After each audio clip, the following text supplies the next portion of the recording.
Hey guys, so this will be a really quick rundown on the episode because it is really late and I'm really tired, so it's a good chance to kind of sleep. But anyway, I actually have a headache, so that's why I look like a hobo. Okay, anyway, back to the episode. So a lot of people thought this episode was quite boring.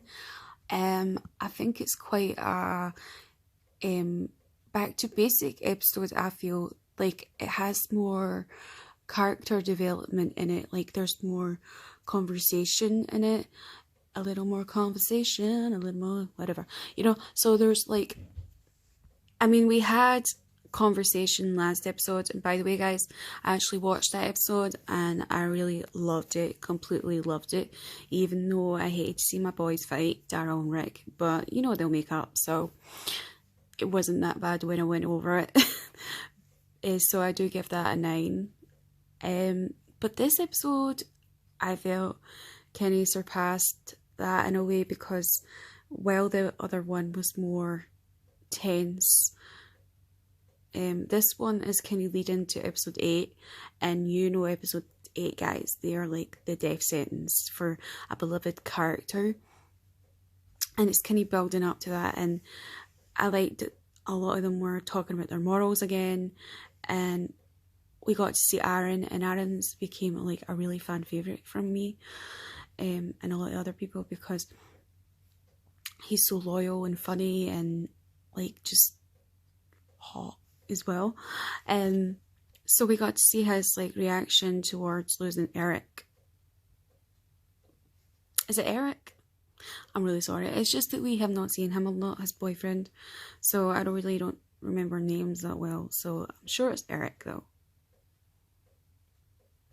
So he lost his boyfriend, and that was so sad. I mean, like I said, it was losing Eric was only sad because of Aaron's reaction. Otherwise, I wouldn't have really felt anything because we didn't see his character development a lot. But we got to see him handing over baby Gracie to Maggie, and him arriving at Hilltop and talking about how it affects him and how he keeps wanting to see him walk through the door, and just like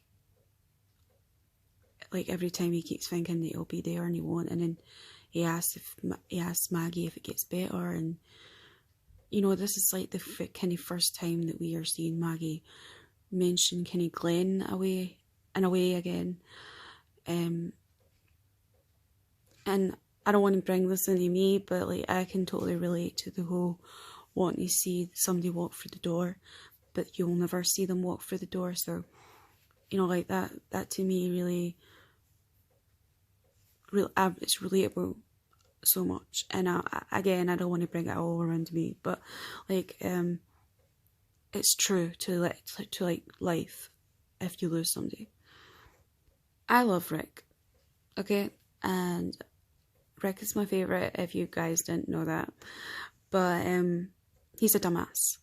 Like, Glenn needs to come back from the dead and tell him he's a dumbass again, because like, why is he going to the garbage people, and they have my boo now, and like, why is everybody leaving Alexandria? Like, Michonne is injured, and so is Rosita, and like everybody is leaving that place unguarded, and it's quite stupid. So that was a big boo-boo, like, in the episode for me, like, that everybody was just leaving that place unattended. Nobody held the fort, so to speak. And who's watching Judith? It's like Gracie is getting more time than Judith, and that's Rick's daughter, and Carol's sister. So, and like, why is Carol going helping Sadiq, who actually becomes like a spoiler from the comic, spoiler, a really important character, and nice. He's a nice guy supposedly, and I really don't know my opinions on Sadiq yet, because like we've only met him once, but he seems like he knows his stuff. Like he kills walkers, he's killed lots of walkers, so You know, that's good. So that was a good call of Carol, I suppose, to go and get Sadiq. But was it a good call to go and leave the place unattended when they're starting a war? Well, they're during the war, sorry. Do you know how I said Daryl was an idiot? Kinda, last episode. Well, I found out something different. I found out something from episode 8, the mid-season final, which I will not say, okay? Which made me kind of change my mind on his way. But then this episode confirmed he's an idiot again. I mean, why is he being like so unloyal to the group? I mean, he's seeking revenge just for himself. I mean, Daryl, they all want revenge, but there's a way of doing it. And he's teaming up with Tara and they're just like off the plan and it's going to fuck things up, you know? Sorry, I swear. Sorry, I swear a lot. But then part of me is like, but Daryl is like a cute little teddy bear that needs protected and he has PTSD and Charlene, you're being so judgmental. So, you know, like, I'm in two minds, okay? I'm not going to like form a really a big opinion on that because it's Daryl. And he's been tortured and really shit. But they all have, and there's, I don't know. And even though Michonne left Alexandria in a stupid way and put everybody at risk, you know, she's still my girl, and I'm glad that she's back. And she was filming Black Panther. I was going to say Pink Panther, which I'm really stoked to see. But I'm glad she's back. And Rosita is back, and she's like hot. And I was laughing my ass off when they found that other post, you know, the Saviours, Michonne and Rosita, and they're trying to stop them from going to tell Negan or something. And Rosita blows that guy to smithereens. That was hilarious. But a lot of people are like speculating about Michonne. I mean, don't sue me for spoilers, okay? Because this is not a spoiler. This is just speculation. Like, a lot of people were saying, like, maybe Rick and her have made a little baby. And that's why she's holding her stomach. That she might be pregnant. But, I don't know. I mean, I don't think they would do that with her character. She didn't seem really fussed about it, like, at the con. Like, Michonne, like the actress. Yeah, I don't think that's true. I hope it's true, but I don't think. I loved the voiceovers at the start of the episode as well. You know, like how they were like sending little notes. Send a raven. You know, they should send ravens to each other, like in Game of Thrones. But yeah, I like that, and Rick's voiceover as well. I mean, anything with Rick's voice is just like amazing.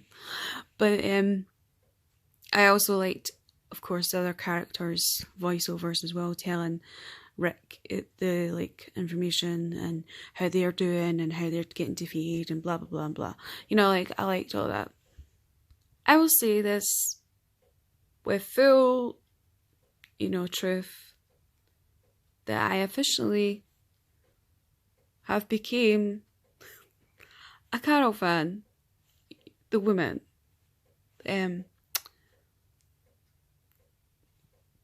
This season she's more, I mean, she's badass this season, and I know you guys think she's badass all the way through, but I've always thought she's been quite selfish in the way the writers have wrote her. You know, I didn't like how she was like Rambo and saving the day in stupid ways.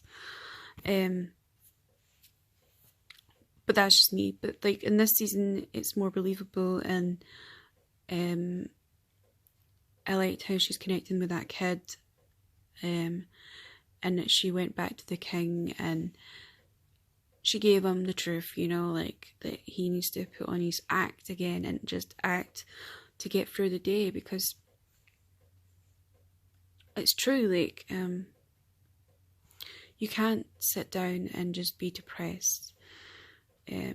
even if you're not fighting an apocalypse, like you have to just get out of bed and pretend to smile and get on with it, because get on with life, because at the end of the day, not everybody's going to feel sorry for you, and people have their own lives to attend to, you know. I'm in no way saying that grieving is not a big party, like a step forward, but once you have like kind of grieved, I mean, there's no time limit on grieving, but because I'm still grieving, but like there's some days like I don't want to go to group or something, and I just have to like say, screw this, I'm going to just go and act and pretend everything is okay, because like that's how you get through the day, if that made any sense. So yeah, that appealed to me as well. And when she's crying, you know, I just started crying. I don't know why. I have never cried since Shiva, and that was episode 3, I think. Was that episode 3? 4? Yeah, it was episode 4. Yeah, so I started crying when Shiva died. Just to fight an animal dying. A fucking fake one, mind you, but... And who is that guy that is in Maggie's group? Well, the Saviours, he's evil and everything and probably murdered lots of people, but he's really hot. Like, he is really ridiculously hot. It was the guy that was like, I'm no angel to Jesus.